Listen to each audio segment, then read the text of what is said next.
ইলেকশনটা হলো ইউনূস সাহেবদের কাছে একটা বাহানা, কারণ ইলেকশনের মূল দায়িত্বটা হলো তাদের হাতে।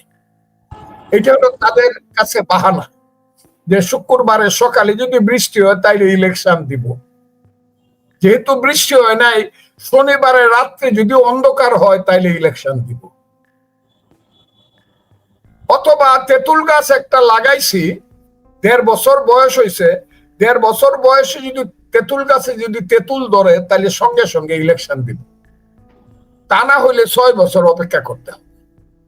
এই যে বাহানা, আজ দ্বিতীয়া কাল তৃতীয়া পরশু মঙ্গলবার, বেহুলা সিনেমার লক্ষিন্দরের মানে গানের মতো, সেই যে আজ দ্বিতীয়া কাল তৃতীয়া পরশু মঙ্গলবার বইলা দলকে ঘুরাচ্ছে, একদম লন্ডন পর্যন্ত উড়িয়া গিয়া কথা দিয়ে আইছে ইলেকশন ঠিকঠাক মতো দিয়া দিব, কিন্তু বাড়িতে আইসেই কইতেছে আরে কথা তো কইয়ে আইছি, আমি তো দিয়েই দিব, তোদের কাজ যেটা এটা তোরা কর। এটা হলো গ্রাম্য রাজনীতি বলে। গ্রামের অনেক দুষ্ট বাটপার চিটার মাতাব্বর আছে, এরা গ্রামে গন্ডগোল লাগায় রাখতে চায়, উপর দিয়া বলে না না না আমি তো গন্ডগোল চাই না, সবকিছু ঠিকঠাক চলুক। আর ছেলেরারে বলে আমি কালকে তোরাও কিন্তু মারামারি করবে, কিন্তু আমি কিন্তু না করবো, এই মারামারি করিস না, তোরা মারামারি করিস না, কিন্তু ওদের কাম কিন্তু তোরা করে দেবে। ইউনূস সাহেব সরকার বা ইউনূস সাহেব হলো সেই ধরনের গ্রাম্য মোড়লের মতো। আমি কথাটা শেষ করি, আমি কথাটা গ্রাম্য মোড়লের মতো ছেলেদেরকে শিখাই দিতেছে তোদের কাজ তোরা কর, ইলেকশনের কথা আমার কথা আমি বলবো। আসলে ইলেকশন হবে না, কন্ট্রাডিকশনও সেইটা না, মূল কন্ট্রাডিকশন হইতেছে ওই যে কালো শক্তি ক্ষমতা আসছে 5ই আগস্ট বলে কথাটা, 8ই আগস্টে শপথ নিছে ইউনূস সাহেব, যাদেরকে বলা হয়েছে ভ্যানগার্ড, ইসলামী ছাত্র শিবির অথবা জামাত, সেই ভ্যানগার্ডের যে কালো শক্তি, যাদের পূর্বপুরুষেরা মুক্তিযুদ্ধে মাথা অবনত মস্তকে এই দেশের মানুষের পায়ের নিচে আত্মসমর্পণ করছিল, এই সব রাজাকার আল বদরের ছেলেরা 54 বছরেও তাদের পূর্বপুরুষের অপমানের কথাটা ভুলে নাই বলাই জাতীয় আন্তর্জাতিক ভাবে 54 বছর পরে পর্যন্ত চক্রান্ত করিয়া একটা জয়, সাময়িক একটা জয় পাইছে। তারা সেই জয়ে দিয়া 71-এর পরাজয়ের প্রতিশোধ নিতে চায়, আর সেই প্রতিশোধের মূল কথাটা তারা বলতে চায় 71-এ কোনো যুদ্ধ হয় নাই, এই দেশে কোনো মুক্তিযুদ্ধ হয় নাই, এই দেশে 71-এ যা হইছে ভাইয়ে ভাইয়ে গন্ডগোল হইছে, সেই গন্ডগোলটা লাগাইছে পড়োশি, একজন বড় পড়োশি, তার নাম হলো দিল্লি। কাজে আমরা ওই গন্ডগোল মানি না, আমাদের মুক্তিযুদ্ধ হয়েছে 47-এ আর আমাদের মুক্তিযুদ্ধ হয়েছে 24-এ। এই হলো মূল কন্ট্রাডিকশন। তারা যদি পারে এটা 47-এ 24-এ নিয়ে যাবে, আর এই দেশে যদি কেউ থেকে থাকে, ওই যে কারবালার প্রান্তরে হযরত ইমাম হোসেন শহীদ হওয়ার পরে কেউ যখন ছিল না, নবীর বংশের ধ্বংস হয়ে গেছিল, একটি মাত্র ছেলে যখন জীবিত ছিল, যাকে নিয়ে গ্রামে গঞ্জে বাউল গান গায়, ময়ূরনা রে জয়নাল, জয়নাল তুমি ময়ূরনা, তুমি জয়নাল মইরা গেলে নবীর বংশ থাকবে না। বাঙালি জাতি যতদিন থাকবে, যতদিন বাংলাদেশ থাকবে, যতদিন চন্দ্র সূর্য উঠবে, বাঙালি জাতির সেই গৌরবের 71-এর ইতিহাস এটা থেকে যাবে, এবং এইটাও থেকে যাবে সেই গৌরবের পক্ষে কে ছিল, গৌরবের বিপক্ষে কে ছিল। এরা যারা চেষ্টা করতেছে, এরা বৃথা চেষ্টা করতেছে।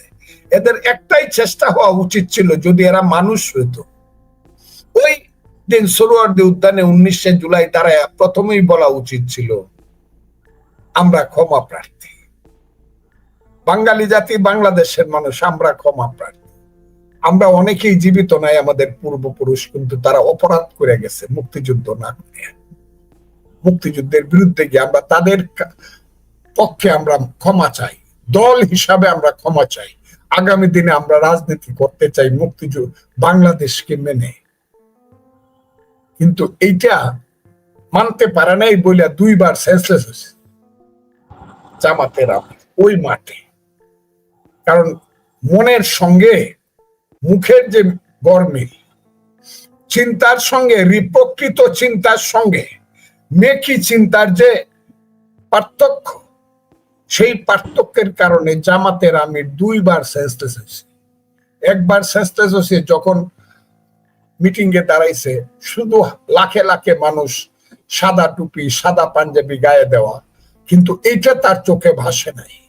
ভাসছে 1971 সনের 7ই মার্চে রেসকোর্স ময়দানে লাখে লাখে মানুষ লাঠি হাতে, অস্ত্র হাতে, লাখে লাখে মানুষ, মুখে তার জয় বাংলা, আর একটা মানুষ কালো কোট গায়ে দিয়া বক্তৃতা করতেছে, প্রত্যেক ঘরে ঘরে দুর্গ গড়ে তুলো, তোমাদের যা কিছু আছে তাই দিয়ে শত্রুর মোকাবেলা করতে হবে, মনে রাখবা রক্ত যখন দিয়েছি রক্ত আরো দিব, আমি যদি হুকুম দিবার নাও পারি তোমরা সব বন্ধ করে দিবে।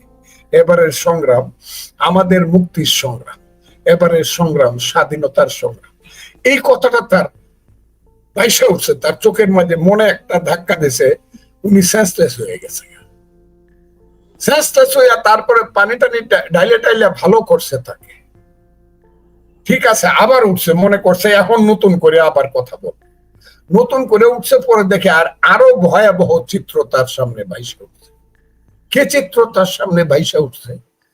দেখা যাচ্ছে তাদের যে মহান সেনাপতি ছিল আমির আব্দুল্লাহ খান নিয়াজি, জেনারেল অফ পাকিস্তান, রাও ফরমান আলী, মির্জা খান, এইরকম ধরনের জেনারেলরা সহ হাজারে হাজার 93,000 সৈন্য মাথা নত করিয়া পৃথিবীর ইতিহাসের সবচেয়ে বেশি পরাজিত সৈন্য মিত্র বাহিনীর কাছে আত্মসমর্পণ করতেছে। মিত্র বাহিনীর নেতা জগজিৎ সিং অরোরা, একে খন্দকার, মেজর হায়দার বীরুত্তম, এরা দাঁড়ায় বৈশা আছে, দস্তখত করতেছে সারেন্ডারের। এইটা দেখেই আবার এখানে আলবদর রাজাকারদের কত লেখা আছে, এদেরকেও সবাইকে সারেন্ডার করতে হবে। এইটা দেখে তার মনে এমন ধাক্কা লাগছে যে আবার সে সেন্সলেস হয়ে গেছে। এরপরে আর দাঁড়ায় কোনো বক্তৃতা করতে পারে নাই, বৈশা বৈশা 2-1টা কথা বলে শেষ করে দিচ্ছে। মিথ্যা জিনিস, অসত্য জিনিস, ইতিহাসের প্রতি অন্যায় কোনদিন পৃথিবীতে জয়লাভ করতে পারে না, যেটা আজকের প্রেক্ষাপটে অনেক জয় করছে, তারা অনেক জয় করছে। জামাত 54 বছর পরে ব্যাংক দখল করছে, 54 বছর পরে বীমা কোম্পানিগুলো দখল করছে, বাংলাদেশের হসপিটাল গুলো দখল করছে, বাংলাদেশের সমস্ত আর্থিক প্রতিষ্ঠান তারা দখল করছে। তাদের কথা ছাড়া সচিব বদল হয় না, তাদের কথা ছাড়া ডিসি এসপি অনুবদল হয় না, তাদের কথা ছাড়া সেনাপতি একটা পদক্ষেপ দেয় না। বহুত বড় লাভ তাদের। কিন্তু you can bluff some men for many times, many men for some times, but not all men for all times. চিরদিনের জন্য মিথ্যা কিন্তু প্রতিষ্ঠিত হবে না এবং জয়ী হবে না, এবং এইটা একদিন প্রমাণিত হবে, এবং সেই দিনটা বেশি দূরে। তাই আমি আজকে এখানে বসে আমার মনের অবস্থাটা এইরকমই। আমি জানি না আমি বেঁচে থাকবো না মরে যাব। আমার বয়স 77 পার হয়ে যাচ্ছে, 78 পড়বে 1 মাস পরে, অক্টোবরের 3 তারিখে আমার বয়স হবে 78। সেই ফজলুর রহমান আমি বেঁচে থাকবো কিনা জানি না, কিন্তু আমি যদি বেঁচে থাকি তাহলে দেখে যাব মুক্তি যুদ্ধের সেই সুবে সাদেকের লাল সূর্য আবার বাংলাদেশে উঠছে। কারণ সূর্য কিন্তু সন্ধ্যায় অস্তমিত যায়, এটা এমন না চিরদিনের জন্য যায়, এটা সবাই জানে। পরের দিন ভোরবেলা আবার সূর্য উঠবে। মুক্তিযুদ্ধের সূর্য বাঙালি জাতি যতদিন আছে, যতদিন বাঙালি জাতির ইতিহাস ঐতিহ্য আছে, যতদিন বাঙালি জাতির 10,000 বছরের সেই পদ্মা, মেঘনা, যমুনা, গঙ্গা পারে দাঁড়িয়ে দাঁড়িয়ে সুরমা, কুশিয়ারা, বরাক নদীর পারে থেকে ধরে সেই কীর্তিনাশা থেকে ধরে সেই করতোয়া পর্যন্ত সেই 356টি নদী পথ যতদিন থাকবে, ততদিন বাঙালি জাতির মুক্তিযুদ্ধের ইতিহাস জয়ী হবে এবং থাকবে। ফজলুর রহমান আমার অনামিকার আঙ্গুল কাইটা ইকবাল হলের সেই সানে বান্ধানো ঘাটের পারে, পুকুরের পারে ভোরবেলা সুবে সাদেকের সময় চে গুয়েভারার কিচ্ছা শুনিয়া ডাক দিয়ে যায়, কিচ্ছা শুনিয়া বাঙালি জাতির মুক্তিযুদ্ধের স্বপ্ন দেখে আমি মুক্তিযোদ্ধা হচ্ছি, সিরাজুল আলম খানের হাতে রক্ত দিয়া, ওই অনামিকার রক্ত।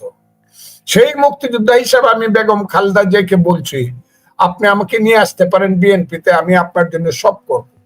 আপনার সাংগঠনিক কাজের কোনো ধরনের ত্রুটি হবে না আমার দ্বারা, কিন্তু আমার চেতনার স্তর থাকবে মুক্তিযুদ্ধের। আমি যেভাবে মুক্তিযুদ্ধ বুঝি আমি কিন্তু সেইভাবে বলবো। এটা এখনো সাক্ষী আছে, উসমান ফারুক সাহেব এখনো জীবিত, বাবর সাহেব এখনো জীবিত আছে, খুব ক্লিয়ার কথাটা বলছি। তো